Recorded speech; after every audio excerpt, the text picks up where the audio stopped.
मेरे साथ मत्ती 28 अध्याय निकाल है।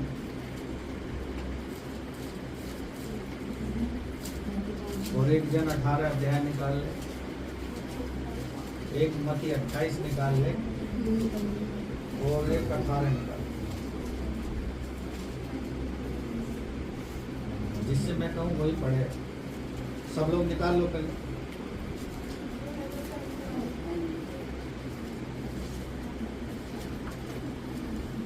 मत्ती 18 और 28 मेरे यहाँ सभी। अच्छा 18 किसके मेरे पास निकला हुआ है? 18 मिला नहीं मिला?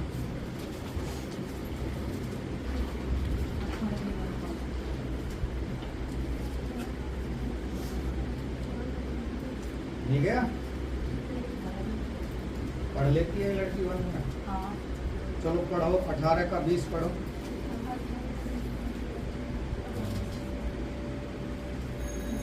बाकी लोग अपने उसमें देखो, बाकी अपने बाइबल में देखो। नीचे बैठो पढ़ने।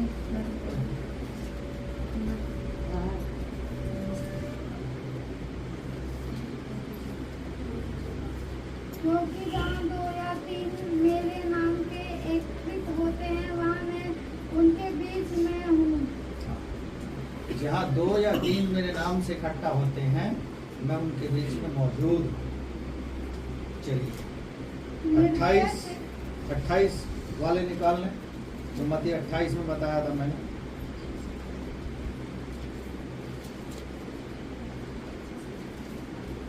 उसके 20 पद को पढ़े। और उन्हें सब बातें जो मैंने तुम्हें आज्ञा दी है मानना सिखाओ, और देखो मैं जगत के अंत तक सदा तुम्हारे संग हूँ। आइए प्रार्थना करेंगे। आप बंद करें। धन्यवाद हो प्यारे पिता, एक बार फिर से आपके पुत्र हमारे उद्धारकर्ता प्रभु यीशु के सामर्थ्य अद्भुत नाम का धन्यवाद करते हैं कि पिता आप हमारे साथ रहते हैं और हम आपके साथ रहने पाएंगे, ये हमारा विश्वास है। करें इस छोटे से झुंड के लिए धन्यवाद करते हैं क्योंकि आपका वायदा है वचन के अनुसार 2 या 3 जहाँ मेरे नाम से इकट्ठा होते हैं मैं उनके बीच में मौजूद हूँ। आपकी उपस्थिति के लिए धन्यवाद करते हैं, आपकी दया के लिए, अनुग्रह के लिए धन्यवाद करते हैं कि अब तक आपकी दया और अनुग्रह से यहाँ आराधना सफलतापूर्वक हो रही है। इस बात के लिए हृदय से धन्यवाद करते हैं।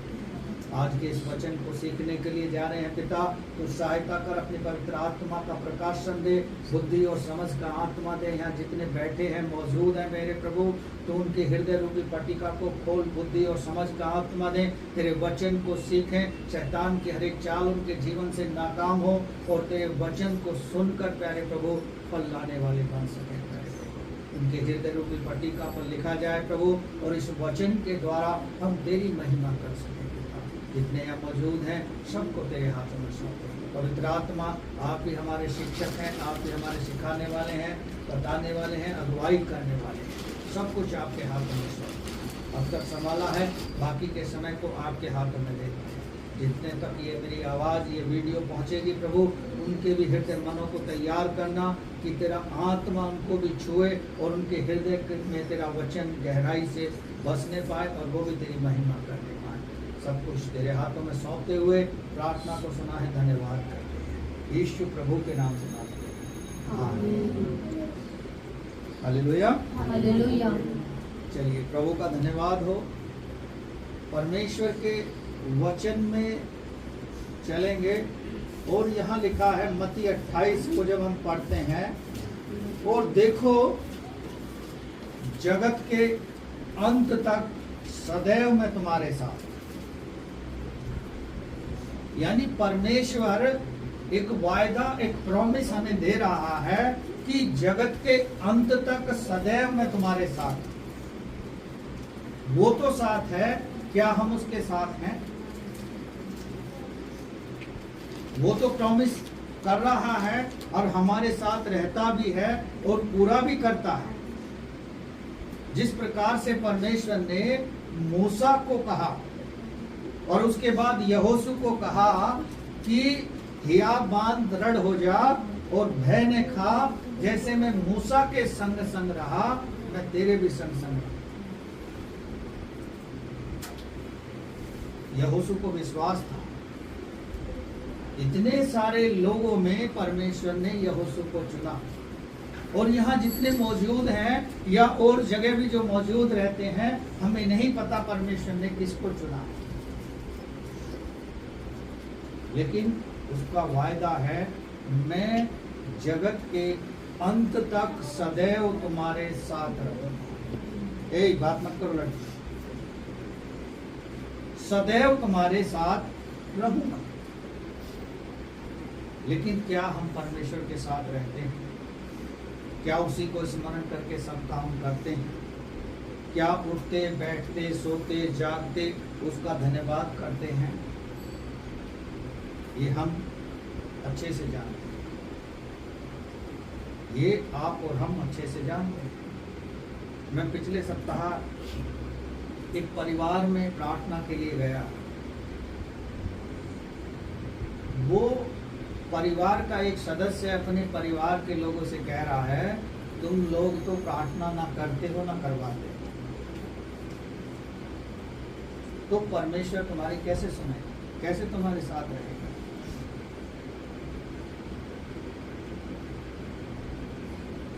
तो उसका ऐसा विश्वास है। लेकिन जो मौजूद रहते हैं, परमेश्वर का जीवित वचन उनके पास है। बहुत से ऐसे लोग हैं जिनके पास वचन नहीं। बहुत सारे परिवारों में मैं जब जाता हूँ देखता हूँ बाइबल ऐसे रखी है, वो उसे ढूंढ कर निकालते हैं, यानी वो कभी पढ़ते नहीं है उसको। यदि हम पढ़ेंगे नहीं तो जानेंगे नहीं। बहुत सारे लोग हैं संसार में परमेश्वर के पुत्र यीशु को नहीं जानते। आप गांव में चले जाओ, लोग यीशु मसीह को ना जानते हैं ना पहचानते हैं, और ऐसा कहते हैं कि किसकी बात कर रहे हो। लेकिन आप और हमको ऐसा सौभाग्य परमेश्वर ने दिया है कि उसके वचन का प्रकाशन आपको और हमें मिला है। जगत के अंत तक सदैव वो हमारे साथ रहने का वायदा कर रहा है। 2 या 3 जब हम मौजूद हैं तो वो उनके बीच में उपस्थित हैं। एक परिवार की सामूहिक प्रार्थना, जब रात को पूरा परिवार होता है तो मैं समझता हूँ 2 या 3 या 4 या 5 लोग होते हैं। क्या वो हर रोज शाम को प्रार्थना करते हैं? दिन भर की आशीषों के लिए, परमेश्वर के अनुग्रह के लिए, उसकी रखवालियों के लिए, उसकी रक्षा के लिए, जो हमारे जीवन में उपकार करता है। भजन संहिता 103 को पढ़ोगे, लिखा है, उसके किसी किए हुए आश्चर्य कर्म को ना भूलना, ना उसके उपकारों को भूलना। दिन भर हमें संभालता है। राजा दाऊद कहता है, वो एक राजा होने के बाद अपने बिस्तर पर जब जाता है तो परमेश्वर को धन्यवाद देता है। क्या आप और हम भी उसको धन्यवाद देते हैं, जो कह रहा है कि जगत के अंत तक सदैव मैं तुम्हारे साथ, जो यहोशू से कह रहा है, या बांध कर दृढ़ हो जा और तू जहां जहां जाएगा मैं तेरे संग रहूंगा। वो वायदा आपको और हमको भी परमेश्वर करता है। और आप और हम जब जाते हैं तो परमेश्वर हमारी सहायता हर प्रकार से करता है। क्या हम उस सहायता के काबिल हैं? मैं एक परमेश्वर के दास की वीडियो देख रहा था, बिली ग्राहम, जो बहुत बड़े सेवक हैं। वो कहते हैं कि हर किसी पे दया मत करो, क्योंकि लोग हमारी दया के लायक नहीं, परमेश्वर की दया के लायक नहीं। क्योंकि बार बार लोगों को समझाते हैं, बार बार उत्साहित करते हैं, और लोग हैं कि अपने हृदय के फाटक को बंद करके रखते, ताला मार देते हैं और चाबी को फेंक देते हैं। कब तक किसी को कोई जगाएगा? मान लिया कोई परिवार का सदस्य है और वो बहुत ढीठ है, हटीला है, और उसे घर के लोग जगा रहे हैं, भाई उठ जा, उठ जा, वो नहीं उठ रहा क्योंकि वो सोना ही चाहता है। तो परमेश्वर ऐसे व्यक्ति को कैसे जागृति में लाएगा? नीति वचन को आप पढ़ोगे, लिखा है जो आलसी होता है वो सोता रहता है। कटनी के समय में, बोने के समय में भी वो सोता रहता है। और कई लोग तो ऐसे आलसी होते हैं कि अपने भोजन थाल में से भी निवाले को अपने मुंह तक नहीं पहुंचाना चाहते, इतने आलसी। लेकिन परमेश्वर का वचन क्या कहता है? मत्ती को पढ़ोगे पुस्तक को, लिखा है जागते रहो, प्रार्थना करते रहो ताकि परीक्षा में ना पड़ जाए। परीक्षा आ रही है, लोगों के जीवन में परीक्षाओं से गुजर रहे हैं लेकिन रियलाइज नहीं करते। बहुत सारी समस्या हमारे जीवन में आती है, कठिनाई आती है, दुख आते हैं। पौलुस कहता है मसीही जीवन जो है दुख उठाने का जीवन है। बहुत सारे लोग अफवाह फैलाते हैं, इन्हें ऐसा होता है, वैसा होता है, ये ऐसा कर देते हैं, वैसा कर देते हैं। लेकिन परमेश्वर जानता है। यसा 43 अध्याय पढ़ लेना, वो कहता है मैंने तुझे नाम लेकर बुलाया। यूहन्ना 15 अध्याय में लिखा है मैंने तुझे चुना है। यिर्मयाह नबी की पुस्तक में लिखा है जब आप और हम पैदा नहीं हुए थे तब से परमेश्वर ने सोच के रखा है कि मैं इन्हें पृथ्वी पर जब पहुंचेंगे तो ऐसा काम करूंगा। लेकिन क्या हम अपने वायदे के पक्के हैं? जब हम यीशु मसीह को उद्धारकर्ता करके ग्रहण करते हैं तो एक कमिटमेंट करते हैं कि प्रभु आज से मैं अपने जीवन को तेरे हाथ में सौंपता हूं। लेकिन क्या उसके बाद हम उसको अपने जीवन का आधार मानते हैं? क्या उसके अनुसार अपने जीवन को बिताते हैं? नीति वचन 3 अध्याय में वो कहता है तू अपनी बुद्धि और समझ का सहारा मत लेना, संपूर्ण मन से परमेश्वर पर भरोसा रख। कोई भी काम है उसको स्मरण करके करोगे, परमेश्वर सफलता देगा। क्योंकि यहोशू से कहा कि जहां जहां तू जाएगा मैं तुझे सफलता दूंगा। वो युद्ध का समय था। हमारे जीवन में भी एक प्रकार का युद्ध होता है, परेशानियों से, बीमारियों से, दुख से, कठिनाइयों से और फाइनेंशियली, इनसे हमें लड़ने की आवश्यकता होती है। और इस लड़ने के लिए हमें और आपको सामर्थ्य देता है परमेश्वर का वचन। Hallelujah, hallelujah. आइए एक और पद जल्दी से पढ़ेंगे, मेरे साथ निकाल लेंगे। रोमियो की किताब में आ जाएंगे। पानी, ठीक, पानी।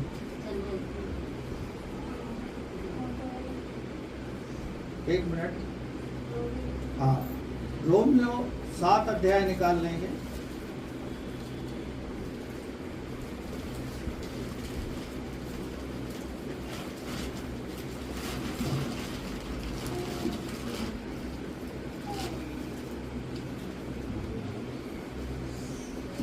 चलिए 7 अध्याय के 4 पद को पढ़ें। वैसे ही मेरे भाइयों, तुम भी मसीह की देह के द्वारा व्यवस्था के लिए मेरे हुए बन गए कि हम दूसरे को हो जाओ और जो मेरे हो में से जी उठा, ताकि हम परमेश्वर के लिए बन गए। यहाँ साफ कह रहा है वैसे ही मेरे भाइयों तुम भी मसीह की देह के द्वारा व्यवस्था के लिए मरे हुए बन गए। व्यवस्था के लिए हम क्या बन गए हैं? जो व्यवस्था परमेश्वर ने हमें दी है, परमेश्वर का वचन, हम पापों के कारण मरे हुए थे, लेकिन उस उद्धारकर्ता जीवित मसीह को जब जान गए हैं, जो मरे हुओं को मुर्दों में से जिलाता है, जब वो आएगा तो हमें और आपको भी जिलाएगा, चाहे हम सो जाएं, चाहे हम मृत्यु को प्राप्त कर लें। आज हम एक कलीसिया के रूप में यहाँ बैठे हैं। यदि आपका और हमारा सबका विश्वास ऐसा है कि हम उसके साथ राज्य करेंगे, उसके राज्य में प्रवेश होंगे, तो वहां भी हम एक दूसरे को पहचान लेंगे कि ये भाई विशाल है, ये भाई वो हैं। हमें पहचानने की शक्ति कौन देगा? परमेश्वर देगा, क्योंकि लूका अध्याय में इसका उदाहरण है। लाजर जो धनी की झूठन खाकर जीवित रहता था, वो दोनों जब मरते हैं तो स्वर्ग में जाता है, एक नरक में चला जाता है।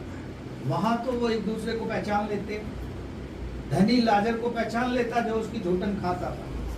जब वहां पहचान लेता है तो क्या आप और हम एक दूसरे को नहीं पहचानेंगे? पहचानेंगे। परमेश्वर बताएगा, हम और आप एक दूसरे से मिलेंगे। लेकिन क्या हम मरे हुए कामों के द्वारा जी उठने वाले काम कैसे कर रहे हैं? एक बार फिर से पढ़ेंगे। इसलिए मेरे भाइयों तुम भी मसीह की देह के द्वारा व्यवस्था के प्रति मृतक बना दिए गए थे। हाँ, व्यवस्था के प्रति, क्योंकि व्यवस्था के अनुसार कोई भी पापी जो सिद्ध नहीं बन सकता। सारे काम कर रहा है, एक बात में चूक गया तो व्यवस्था उसे दोषी ठहरा देगी। हाँ, आगे। कि तुम उसके हो जाओ। कि तुम उसके हो जाओ। हाँ, जो मृतकों में से जिलाया गया, कि हम परमेश्वर के लिए फल लाए। हाँ, हम परमेश्वर के लिए फल लाए, जो मृतकों में से जिलाने वाला परमेश्वर का पुत्र यीशु मसीह है, उसके द्वारा हम जिलाए जाएंगे। चिंता मत करो। दुख और क्लेश उठाकर जब हम परमेश्वर के राज्य में प्रवेश करेंगे तो वहां हम एक दूसरे को जान लेंगे, पहचान लेंगे, क्योंकि यहाँ परमेश्वर हमारे साथ है, वहां भी रहेगा। Hallelujah, hallelujah. चलिए रोमियो 8 अध्याय को निकालें।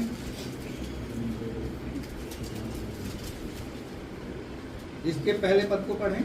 अतः अब जो मसीह यीशु में है, हाँ, अतः जो अब यीशु मसीह में है, जिन्होंने उसको अपना उद्धारकर्ता करके ग्रहण कर लिया है, उस पर विश्वास करते हैं, उससे प्रार्थना करते हैं, उसकी आज्ञाओं में बने हैं, उनके लिए कह रहा है। हाँ, उन पर दंड की आज्ञा नहीं। हाँ, क्योंकि वे शरीर के अनुसार नहीं वरन आत्मा के अनुसार चलते हैं। वो शरीर के अनुसार नहीं, आत्मा के अनुसार चलते हैं। क्या आप और हम शरीर के अनुसार जीवन बिता रहे हैं या आत्मा के अनुसार बिता रहे हैं? ये आप और हम सब जानते हैं, हमें किसी को बताने की आवश्यकता है, क्योंकि वचन कहता है शरीर तो दुर्बल है पर आत्मा तैयार है। शरीर दुर्बल है, शरीर जो है दुर्बल है इसलिए है क्योंकि उसमें आलस्य भरा तरह तरह की बातें हैं और जो हमें प्रार्थना करने से रोकती है। अब ये छोटी बच्ची, ये दो, सब लोग खड़े हैं, ये मोबाइल देख रहे हैं। इसका जो शरीर इसके साथ नहीं है, केवल ये आत्मा से बैठी है, शरीर इसका साथ दे रहा मोबाइल चलाने, ये किताब पलटे जा रही, क्योंकि इन्हें नहीं पता क्या हो रहा है। तो आत्मा तैयार है, शरीर दुर्बल है, इसलिए सुनते नहीं। जब हम उसकी आत्मा के चलाए चलेंगे और जब हम उसके जैसे बनेंगे तब हम उसके जैसी बातें करेंगे। कहते हैं ना, जैसा बाप है वैसे बेटा है। कि बाप जो है बेटे की ही शक्ल पे और बेटा बाप की शक्ल पे। लेकिन हमें शरीर के अनुसार नहीं जीवन बिताना। पौलुस कहता है कुरिन्थियों की पत्री में, अंश अंश करके बदलना है। आज हमने एक चीज छोड़ दी, कल को दूसरी छोड़ दी, अगले दिन तीसरी छोड़ दी, लेकिन छोड़ने का प्रयास करें। प्रयास नहीं करोगे तो परमेश्वर कैसे बनाएंगे? चलिए आइए आगे चलेंगे। क्योंकि जीवन की ना इसमें नहीं, इसका 10 अध्याय निकाल लें।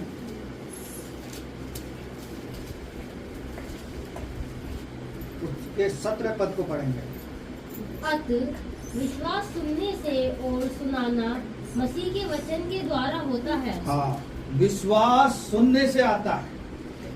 विश्वास सुनने से आता है, जो परमेश्वर का वचन हम सुन रहे हैं और हमको विश्वास आएगा जब हम गवाहियों को सुनते हैं। बहुत से लोग हैं यूट्यूब चैनल पर गवाही देखते हैं, लेकिन हो सकता है कि वो YouTube चैनल पर उन्होंने बढ़ा चढ़ाकर उस गवाही को पेश किया हो, लेकिन जो परमेश्वर के वचन में गवाही है, लिखा है बाइबल में कि शब्द का दिन था और एक का हाथ खराब, सूखा, पूरा सूखा था। और सदों के फरोशी देखना चाहते थे कि क्या यीशु मसीह शब्द के दिन इस सूखे हाथ वाले रोगी को चंगा करता है कि नहीं। यीशु मसीह के पास वो जाता है, यीशु मसीह कहता है हाथ बढ़ा, और जो उसका हाथ ऐसे रहता था वो सीधा हो गया। तो वो लोग यीशु मसीह को क्रिटिसाइज करते थे, कहते हैं कि शब्द के दिन तो कोई काम नहीं करना चाहिए। यीशु मसीह उन्हें उदाहरण देकर समझाता है, जब तुम खेत में काम करते हो, तुम्हारा बैल या गधा कुएं में गिर जाए, क्या उसे निकालोगे नहीं?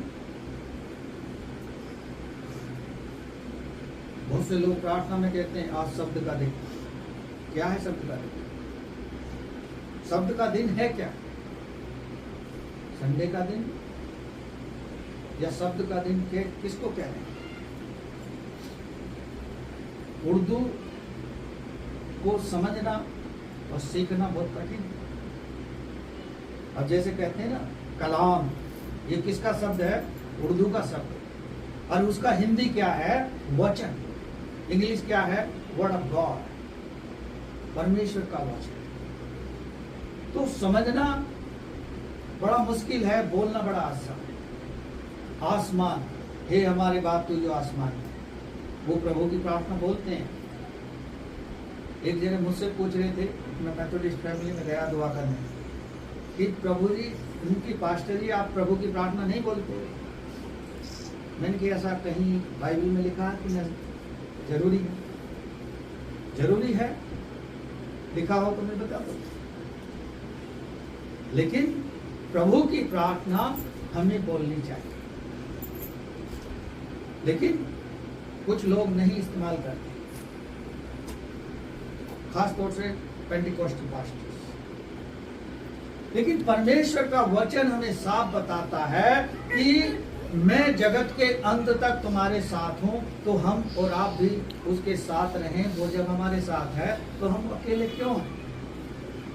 कई लोग कहते हैं, अरे पास्टर जी, मैं तो अपने परिवार में अकेला ही विश्वास करता हूं। अकेले नहीं, परमेश्वर आपके साथ है। आप अकेले ही सब कुछ कर सकते हो, आप अकेले ही सब कुछ कर सकते हो। समुद्र को मूसा ने अकेले ही 2 भागों में बांट दिया। किसकी सहायता से? परमेश्वर की, क्योंकि परमेश्वर उसके साथ था। लेकिन जो इजरायली थे, उन्हें पता नहीं था कि क्या होने वाला, और वो डर रहे थे कि पीछे सेना आ रही है, मारने वाले आ रहे हैं, और आगे पानी, इससे पानी में ही डूब मरेंगे हम। लेकिन परमेश्वर से मूसा कहता है, क्या करूं? परमेश्वर कहता है, मार, डंडा मार पानी में। 2 भाग में खड़ा हो। किसी के ना जूते गीले हुए, जैसे कहते हैं ना, गीला पानी है तो रेत गारा तो होगी, लेकिन किसी कोई कीचड़ नहीं है। और जब वही विरोधी लोग आए, इजराइली को मारने वाले लोग आए मिस्र के, तो पानी एक जगह इकट्ठा हो और वो समाप्त हो गया, क्योंकि परमेश्वर उनके साथ था। इजराइली परमेश्वर के साथ नहीं थे, क्योंकि वो उससे कुड़कुड़ाते थे, बुड़बुड़ाते थे और बहुत कम उसकी आज्ञा मानते। आज जगह जगह कलीसियाओं में भी ऐसा ही हो रहा। एक बहन है, सपने तो ऊंचे रखती है कि गाड़ी हो, बंगला हो, और जब उससे कहो ना कि परमेश्वर से अलग होकर कुछ नहीं कर सकते, कि परमेश्वर तो अपने लोगों पर दया करता है। इतनी भी दया नहीं करता कि तुम उसको याद मत करो और वो तुम्हें सब कुछ दे दे। ऐसा कोई चमत्कार परमेश्वर जल्दी से नहीं करता है, उसके साथ करेगा। क्योंकि मत्ती 6 अध्याय को पढ़ोगे, लिखा है, पहले उसके धर्म और राज की खोज करो तो सारी वस्तुएं परमेश्वर तुम्हें दे देगा, सारी वस्तुएं दे देगा। विश्वास रखो। एक जो छोटी 12 साल की बच्ची एरोप्लेन मांग रही है तो परमेश्वर उसे दे देता है, उसका चालक बना देता है और वो उस एरोप्लेन को चलाने वाली बन जाती है। कभी उसने सोचा था कि मैं मांग रही थी और परमेश्वर ने मुझे दे दिया। आज आप मांग रहे हो तो परमेश्वर आपको जरूर देगा। Hallelujah, hallelujah. क्योंकि वो आपकी बात को सुन रहा है, आपके साथ है और वो जानता है आपकी जरूरतों को। हालेलुया। हालेलुया। अब आप और हम लोग धन के लिए परेशान हो रहे हैं, लेकिन परमेश्वर हमारे साथ है। वो देख रहा है कि कौन कितना हृदय से पुकार रहा है। हमें विश्वास है कि मिल जाएगा, क्योंकि वचन कहता है मांगने से पहले प्रीति करना। ये छोटा सा कमरा है, हो सकता है परमेश्वर बहुत बड़ा दे। Hallelujah, hallelujah. कितने लोग विश्वास करते हैं कि बड़ा मिलेगा? चलिए एक जोरदार ताली बजाओ प्रभु का धन्यवाद। क्योंकि आज हम छोटी जगह में हैं, कल परमेश्वर हमें बड़ी जगह में लेकर जाएगा। Hallelujah, hallelujah. चलिए आगे पढ़ेंगे। यूहन्ना की पुस्तक निकाल लेंगे और 6 अध्याय में आ जाएंगे।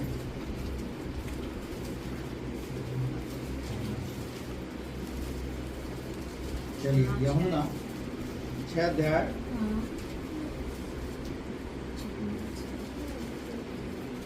मिल गया सभी को?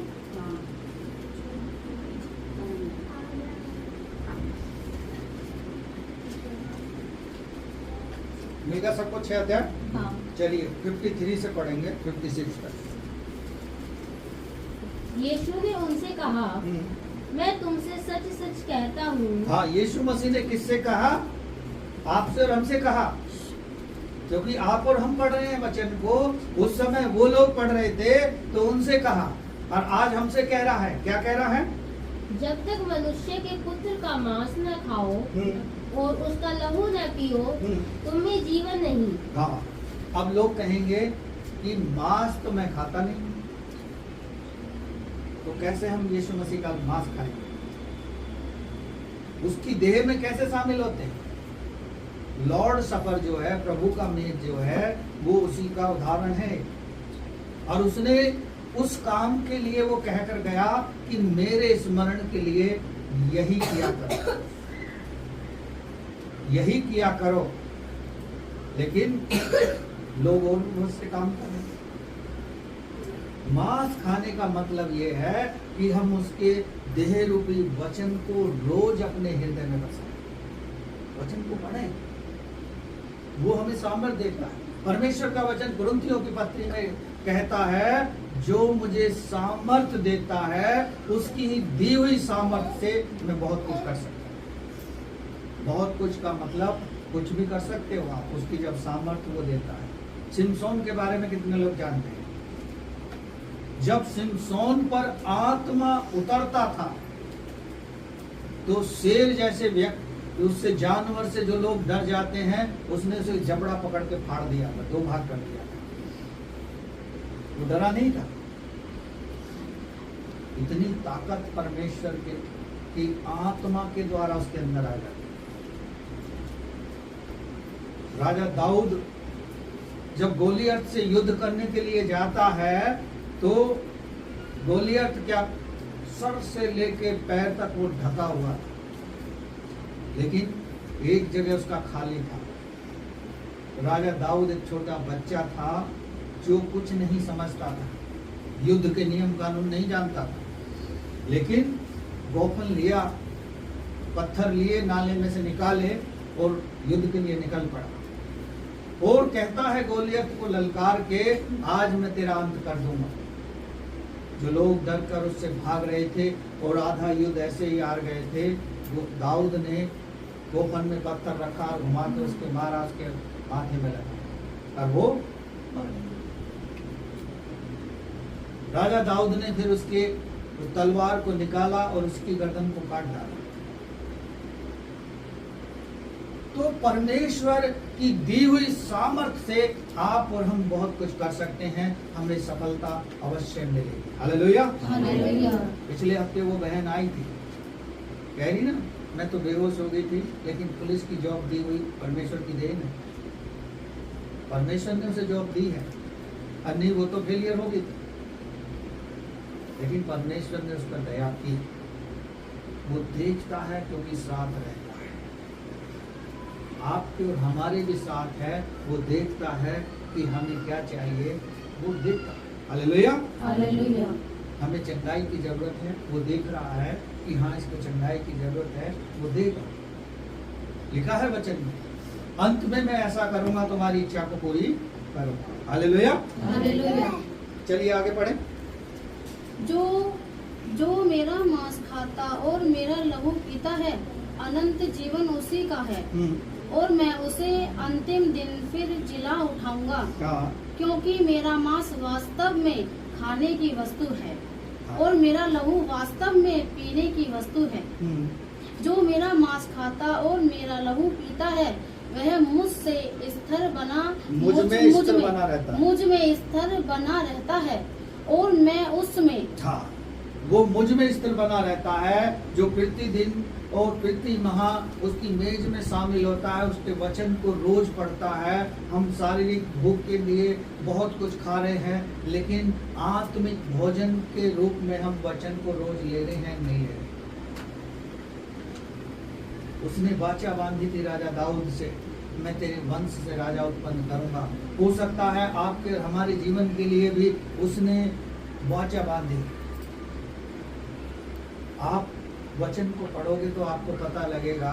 किसी मसीह को आपने भीख मांगते देखा? किसी मसीह भाई बहन को रास्ते में, ट्रेन में, बस में, सफर में कोई भीख मांगता नहीं है, क्योंकि परमेश्वर उसको ऐसा होने नहीं देगा। हालेलुया। हालेलुया। क्योंकि वो जानता है।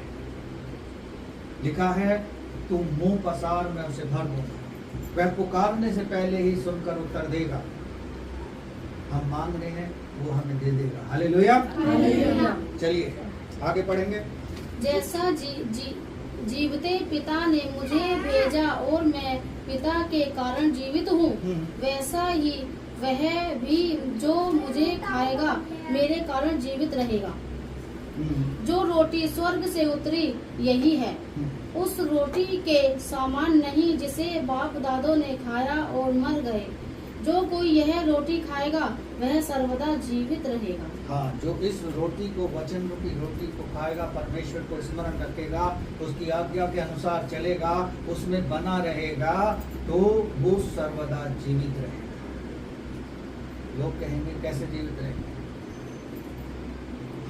परमेश्वर जीवित करेगा उनके दिनों में। आप वचन को पढ़ो, प्रकाशित वाक्य को लिखा है, जब यीशु मसीह आएगा और बादलों पर लोग उठा लिए जाएंगे और जो कब्रों में दफन है वो जीवित हो जाएंगे, वो जीवित हो जाएंगे। हालेलुया।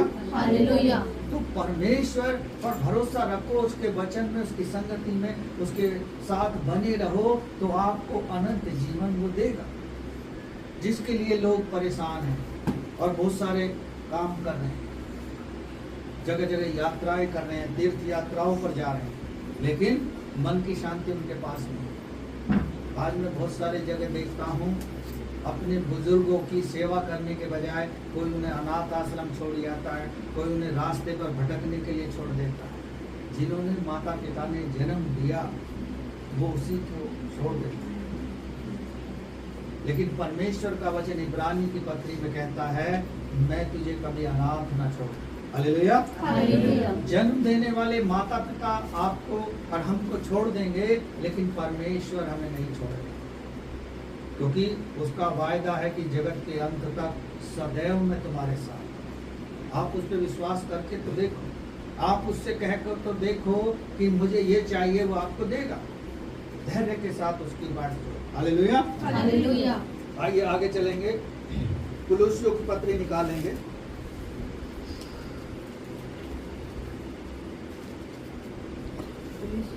हाँ, एक जना दूसरा कुरिन्थियों में निकाल लें।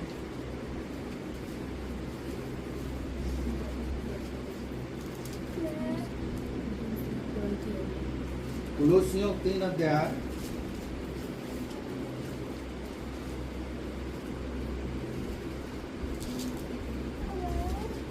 उसके 3 पद को पढ़ें। क्योंकि तुम तो मर गए और तुम्हारा जीवन मसीह के साथ परमेश्वर में छिपा हुआ है। हाँ, मसीह के साथ परमेश्वर में हमारा जीवन छुपा है कि हम शरीर के हिसाब से, संसार के हिसाब से बुरे कामों के लिए हम मर गए, लेकिन मसीह में हमारा अनंत जीवन अभी छुपा हुआ है, जिसे हमें रिसीव करना है, जिसे हमें प्राप्त करना है परमेश्वर की सहायता से। भजन संहिता 56 पढ़ोगे, लिखा है परमेश्वर ही की सहायता से मैं उसके वचन की प्रशंसा करूँ, मैं ना डरूंगा, मैंने परमेश्वर पर भरोसा रखा। हालेलुया। हालेलुया। हम उसके साथ संसार के कामों के लिए मर गए और मसीह के लिए हम जीवित हैं, और हमारे अंदर उसका अनंत जीवन, अनंत रहस्य छुपा है। हालेलुया। हालेलुया। चलिए कुरिन्थियों में आ जाएंगे, 6 अध्याय और पिंकी बहन पढ़ेंगे 6 अध्याय के 13 पद से।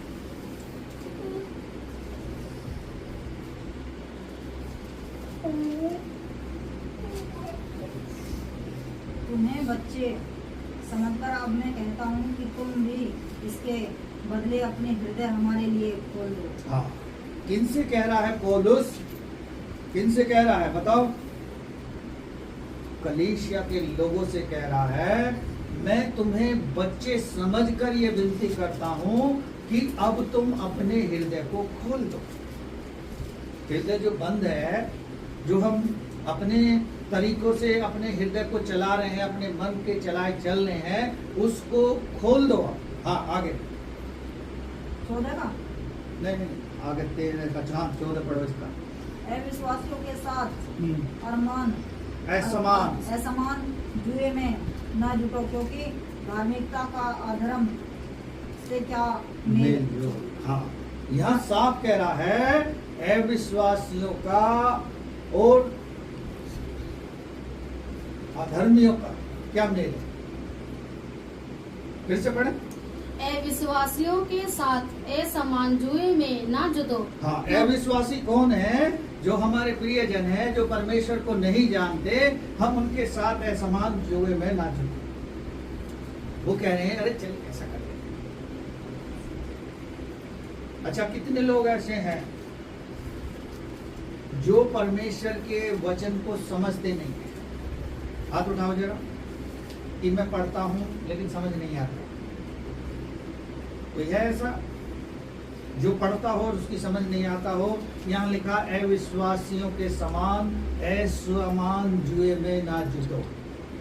मैं अपना एक उदाहरण देकर बताता हूँ, आप शायद जल्दी समझ जाओगे। संडे का दिन हमारे लिए परमेश्वर का दिन है, हम उसकी आराधना कर रहे हैं, उसको महिमा दे रहे हैं, लेकिन क्या है, मान लिया दावत हमें खानी, और आजकल का लोगों का ट्रेंड हो गया है कि संडे के दिन ही शादी विवाह होते हैं, ठीक है ना? और जो हमारे असमान भाई हैं, अरे एक ही संडे तो है, अरे हर बार जाता है, मत जाना, एक बार आ जाना, दावत में आ जाना, और हम उसकी बात को मान लेंगे। और आप उससे यदि कहोगे कि भैया संडे मेरे साथ प्रार्थना में चल, तो उसकी हवा निकल जाएगी, वो आपके साथ नहीं आने का प्रार्थना, क्योंकि हम उसकी बात को मानने हैं, वो हमारी बात को नहीं। आपने कई लोगों को सुसमाचार सुनाया होगा, और जब आप चलते होंगे तो कहते होंगे, चल बहन चल रही है प्रार्थना में? ना बहन, आज तो बहुत काम, आज तो मेरे ये रिश्तेदार आ रहा, आज वो आ रहा, मेरा भाई आ रहा, मेरी बहन आ रही है, और आज नहीं जा पाऊंगी। हाँ, अगले संडे देख लूंगी। वायदा नहीं कर रही, मगर कह रही है देख लूंगी। और हम उसके लिए मान गए कि ठीक है, इस संडे तेरी बात मान ले। तो ये क्या है? एक असमान जुआ, असमान जुआ है।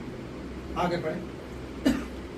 क्योंकि धार्मिकता और अधर्म का क्या मेल जोल, हाँ, या ज्योति और अंधकार की क्या संगति। हाँ, ज्योति और अंधकार की संगति है। हम और आप ज्योति में चलने वाले लोग हैं, और जो अंधकार में चल रहे हैं, जिन्हें कुछ नहीं पता ABCD का, उनसे हमारा कोई मेल जोल नहीं। हाँ, हम उनके लिए प्रार्थना कर सकते हैं, उनको बता सकते हैं कि आप भी ज्योति में आ जाओ, आप भी अंधकार के कामों को छोड़ दो, आप भी बुराई को छोड़ दो, आप भी पाप की जिंदगी को छोड़ दो। हम उनको कह सकते हैं। यदि वो नहीं मान रहे हैं तो फिर हम उनको नहीं कहेंगे। आपका काम है, आपने उसे चिता दिया, उसे बता दिया। अब परमेश्वर के वचन का इंतजार करो कि कब तक उसके हृदय में काम करेगा। लेकिन बहुत से लोग ऐसे हैं, आज आ गए हैं, 1 महीने के लिए चले जाएंगे, फिर नहीं आएंगे, तो परमेश्वर कैसे काम करेगा? वो सोचता है कि इस बेटे को या इस बेटी को मैं नए सिरे से बनाऊं और नए सिरे से इसे चलाऊं। लेकिन आज आया है, 1 महीने बाद फिर आएगा, फिर परमेश्वर से वो प्रार्थना करेगा कि प्रभु मैं तुझसे प्रार्थना कर रहा हूं तो मेरी सुन नहीं। तो प्रभु कैसे कहेगा? बेटा तो 1 दिन आता है और 10 दिन तो गोल रहता है, अब मैं तेरे जीवन में कहाँ ढूंढ के काम करूं? क्योंकि फिर तो अपने काम में लगा रहता है।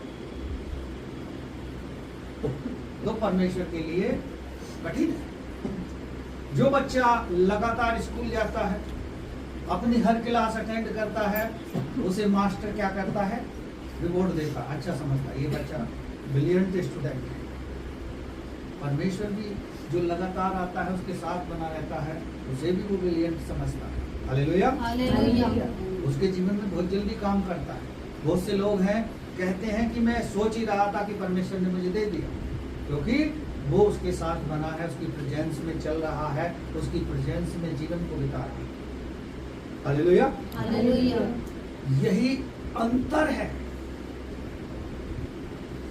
एक विश्वासी का अविश्वासी के साथ कोई नाता नहीं है। हो सकता है माता पिता हो, भाई बहन हो, रिश्तेदार हो, परिवार के लोग हों, लेकिन हमारा रिश्ता किनसे है? परमेश्वर से। यीशु मसीह का उदाहरण सबसे बेस्ट उदाहरण है। जब यीशु मसीह लोगों के बीच में बातचीत कर रहा था परमेश्वर के वचन से संबंधित, तो लोगों ने कहा तेरे माता पिता आए हैं। उसने कहा मेरे माता पिता ये हैं जो मेरे साथ बैठे हैं, जो मेरे पिता की आज्ञा को मान रहे हैं। यदि यीशु मसीह अपने माता पिता को सम्मान देता तो परमेश्वर का वचन फलवंत नहीं होता। हालेलुया। हालेलुया। हम और आप भी ऐसा करते हैं।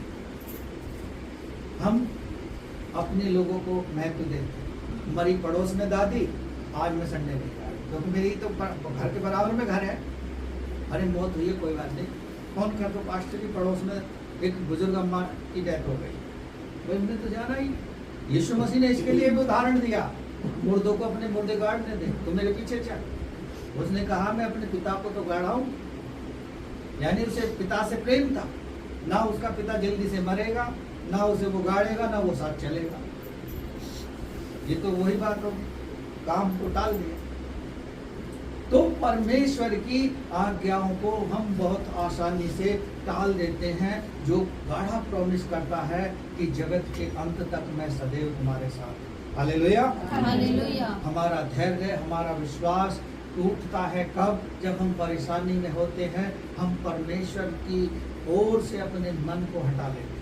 पतरस को देखो, कितना प्रिय शिष्य था यीशु मसीह का, और मरने मारने के लिए तैयार रहता था। गतसमनी के बाग में जब लोग उसे पकड़ने गए तो सबसे पहले पतरस ने तलवार चला दी थी। वो पतरस जब यीशु मसीह झील पे चल के आ रहा था और चेले नाव में थे, तो उसने कहा, पहले तो डर गया, लेकिन फिर देखा तो कहा कि प्रभु तू है तो मुझे पानी पे चलने की आज्ञा दे, और वो पानी पर चलने लगा। लेकिन जब तक वो यीशु मसीह की ओर देखता रहा तो वो चलता रहा। जैसे ही उसका ध्यान हटा, उसने लहरों को देखा, अरे बड़ी ऊंची ऊंची लहरें हैं, तो वो डूबने लगा। तो आप और हम भी हैं, जब दुख की लहरों को देखते हैं तो हम भी डूबने लगते। वो समय है कि परमेश्वर में परिपक्वता से बने रहो। परमेश्वर आपके साथ बना है, आपकी समस्या को देख रहा है, उसे दूर करेगा। हालेलुया। आपकी बीमारी को देख रहा है, वो उसे चंगा करेगा। हालेलुया। हालेलुया। चलिए आगे बढ़े। और मसीह का बलियाल के साथ क्या लगाव? या विश्वासी के साथ अविश्वासी का क्या नाता, हाँ, और मूर्तियों के साथ परमेश्वर के मंदिर का क्या संबंध। क्योंकि हम तो जीवते परमेश्वर के मंदिर हैं, जैसा परमेश्वर ने कहा है, मैं उनमें बसूंगा और उनमें चला फिरा करूंगा, और मैं उनका परमेश्वर होऊंगा और वे मेरे लोग होंगे। हाँ, वो मेरे लोग होंगे, मैं उनका मंदिर हूँ। लिखा है वचन में, we are the heart of temple, आप और हम परमेश्वर के हृदय के मंदिर हैं। इसीलिए पौलुस कह रहा है, अपने हृदय को खोल दो और परमेश्वर के वचन को अधिकाई से बसने दो। परमेश्वर हमारे अंदर रहता है। जब आप कोई गलत काम करने वाले होते हो, वो मन करता है ऐसा मत कर, ऐसा मत कर। मैं एक जगह ट्रेनिंग में गया था, बहुत अच्छी वो जगह थी, और वहाँ के पास्टर जब लास्ट का दिन था तो एक रिक्वेस्ट कर रहे थे लोगों से कि देखो भाइयों, आपने 3-4 दिन हमारे साथ बिताए, बहुत अच्छा रहा, लेकिन प्लीज कृपया करके जो हमारे टॉवल हैं या मोर्टिन की वो है, उनको मत चुरा के ले जाना। क्योंकि बहुत से लोग हैं जो टॉवल को रख लेते हैं लपेट के और उसके मोर्टिन को पूरे को उठा कर ले जाते हैं, क्योंकि छोटी चीज है, कौन देखेगा। तो मेरी रिक्वेस्ट है, ऐसे काम मत करें। क्योंकि जब भी हम देखते हैं कोई ग्रुप शुरू करते हैं ट्रेनिंग के लिए, और जब देखते हैं तो सामान गायब मिलता है, तो लोगों के ऐसे भी हृदय ऐसे नहीं माने। लेकिन परमेश्वर का वचन हमें कह रहा है कि हमारा अविश्वासी से, अंधकार से और अविश्वासी से कोई संबंध नहीं है। संबंध इतना है कि वो ब्लड के रिलेशन से हमारे रिश्तेदार, मित्र, भाई बहन हैं। यदि वो परमेश्वर को जान लेते हैं, अच्छी बात है, नहीं तो उनके लिए प्रार्थना करो। ये नहीं कहता मैं कि उन्हें छोड़ दो, उनके साथ बने रहो, लेकिन आप लोग परमेश्वर में बने रहो, तब परमेश्वर आपको आशीषित करेगा और आपके अच्छे व्यवहार को देखकर उनके जीवन को भी बदलेगा। Hallelujah, hallelujah. यही मिनिस्ट्री है, क्योंकि परमेश्वर हमारे द्वारा लोगों को कैसे बदलता है, हमारे चाल चलन के द्वारा बदलता है। मैं वर्ल्ड विजन में मिनिस्ट्री कर रहा था, तो उनका लास्ट टॉपिक यही था कि लोग हमारे अच्छे व्यवहार को, अच्छे चाल चलन को देखकर कहें कि ये मसीह लोग हैं। Hallelujah, hallelujah. ऐसा ना कहें कि ये तो दारू पी के दंगा करता है, ये तो गाली गलौज करता है, ये तो बुरी बुरी बातें निकालता है अपने मुंह से। क्योंकि लोग ऐसा करते हैं, क्योंकि शैतान जब हमारी खोपड़ी को पकड़ लेता है ना, अब वो इसलिए पकड़ता है क्योंकि वचन नहीं होता। यदि वचन होगा तो वो हमसे डर के भागेगा। Hallelujah, hallelujah. चलिए लास्ट में एक और पद पढ़ेंगे, उसके बाद समाप्त करेंगे। मेरे साथ आ जाएं, पहला यूहन्ना 1 अध्याय के 3 पद को पढ़ें। यूहन्ना जो कुछ हमने देखा और सुना है, उसका सुसमाचार तुम्हें भी देते हैं। हाँ, जो कुछ हमने सुना है, सीखा है, समझा है, उसका सुसमाचार हम आपको देते हैं। हाँ, इसीलिए कि तुम भी हमारे साथ सहभागी हो, और हमारी यह सहभागिता पिता के साथ और पुत्र यीशु मसीह के साथ है। हाँ, हमारी और आपकी सहभागिता किसके साथ है? पिता पुत्र के साथ है। Hallelujah, hallelujah.